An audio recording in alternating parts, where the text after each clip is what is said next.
Berani berbuat, berani bertanggung jawab.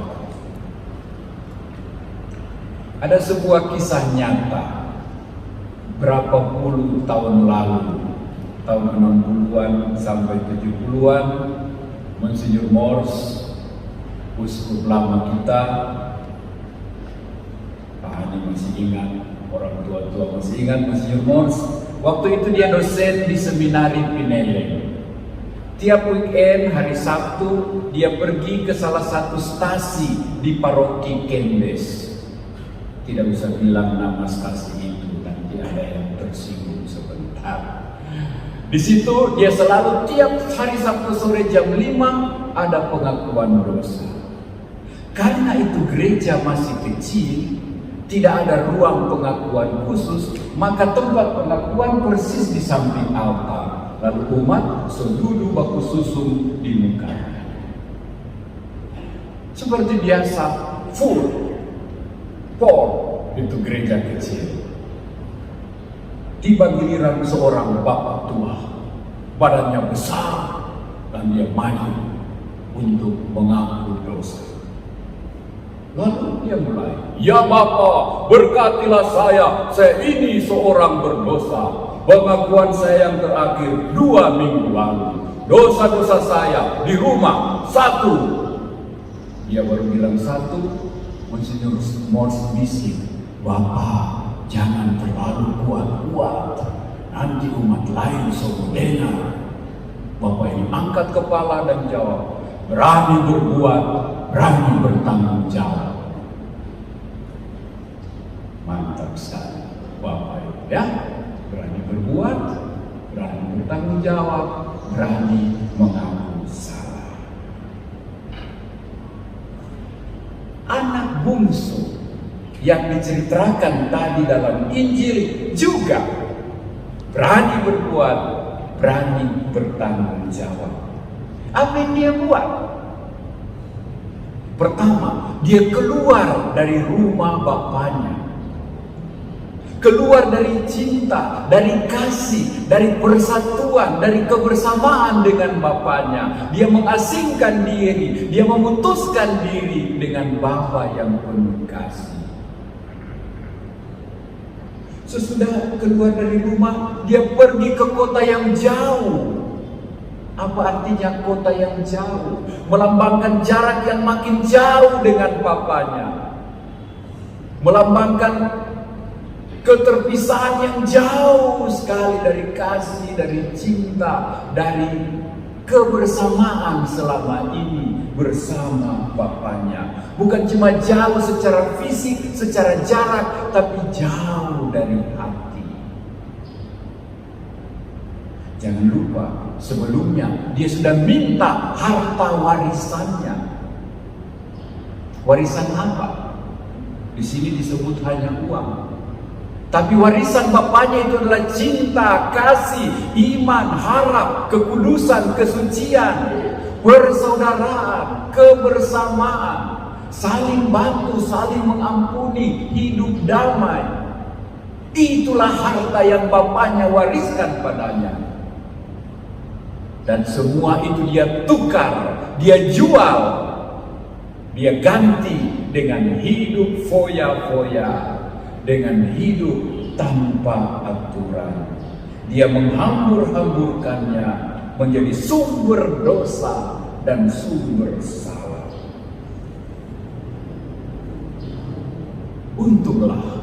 Untunglah anak ini mengalami masa paceklik, masa susah.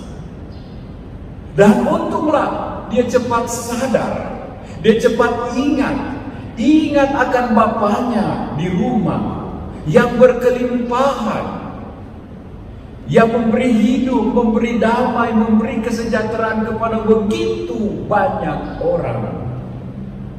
Maka dia sampai pada kesadaran, berani berbuat, berani bertanggung jawab.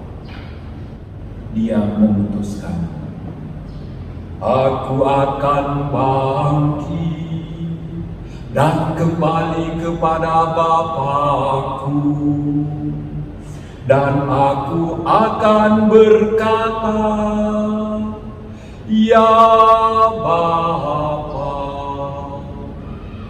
aku telah berdosa terhadap Dikau. Ada pengakuan salah, ada pertobatan, ada sesat, ada rindu untuk kembali kepada Bapa, biar cuma sebagai hamba. Dia sadar tidak pantas lagi jadi anak, jadi hamba jo nyanda apa-apa asal di rumah Bapakku. Ketika Bapak itu melihat dari kejauhan, Bapak ini berlari menyambut, memeluk tanpa tanya apapun dari mana ada bikin apa ngana. Bapak itu membungkuk, merangkul, memeluk penuh kasih sambil mencari pelayan-pelayan. Mari, anakku sudah hilang, ku dapatkan kembali. Anakku sudah mati, hidup kembali. Beri dia sepatu, tanda aku menerima dia dari bagian paling kotor. Beri dia jubah sebagai lambang pakaian pesta yang harus dia kenakan. Beri dia cincin, lambang cinta Bapa yang tak pernah berakhir. Mari kita berpesta, berletare, bergembira. Saudara-saudariku, memasuki pekan Prapaskah yang keempat, adakah yang salah pada kita? Adakah yang kurang pada kita? Adakah yang memalukan pada kita dan pada Tuhan sendiri yang telah kita buat? Apakah semua itu mendorong kita untuk berani bertanggung jawab, berani kembali berlutut dan meminta serta menerima kerahiman Bapa? Bacaan pertama tadi, Bapa yang rahim, Bapa yang maha baik, seperti di Gilgal di dataran Yeriko. Kata Yosua, Allah itu menghapus semua dosa dan salah orang Israel sejak keluar dari Mesir. Kemudian pada umat Korintus, Paulus katakan, Allah kita dengan pengantaran Kristus putranya telah berdamai dengan kita, telah menerima kita kembali yang berbuat salah, telah memulihkan kita dari dosa. Adakah kita tertarik? Adakah kita teringat? Adakah kita rindu akan Allah ini? Injil tadi menghadirkan figur Bapa yang membungkuk, yang memeluk anaknya kembali. Injil tadi menghadirkan figur anak yang sadar dan ingin kembali pada rumah Bapaknya. Dengan jujur, dengan tulus, minta maaf, minta ampun. Bukankah kisah anak bungsu ini adalah kisah hidup kita juga? Bukankah kita juga sering keluar dari rumah Bapa? Bukankah kita juga sering berada jauh sekali dari hati Bapa, dari kasih Bapa? Bukankah kita juga sering sudah menyia-nyiakan, menyalahgunakan harta-harta rohani surgawi? Kepada kita Tuhan berkata, kendati dosamu merah seperti kirmisi, aku akan menjadikannya putih seperti salju. Kepada kita Tuhan berlari, memeluk, merangkul dan berbisik, walaupun sumbumu berkedip terancam mati, aku tidak memadamkan engkau. Kendati engkau bagaikan bulu yang terkulai, aku tidak mematahkanmu. Minggu Letare ini kiranya terjadi dalam diri pribadi kita masing-masing ketika kita memutuskan seperti anak tadi, Aku akan bangkit dan kembali kepada Bapakku. Aku akan berkata, ya Bapa, aku telah berdosa terhadap Dikau. Biarlah kita mengalami kerahiman Bapa yang pasti. Dan biarlah, seperti kata Paulus tadi, ingat, kamu telah menjadi ciptaan baru, yang lama sudah ditinggalkan. Seperti anak bungsu, kita juga paling tahu apa dosa dan salah kita. Maka mari pada pekan keempat ini, kalahkan rasa malu, kalahkan rasa sombong dan angkuh, rendah hatilah, kembalilah, berdamailah. Sakramen tobat adalah jalan menuju perdamaian dengan Tuhan.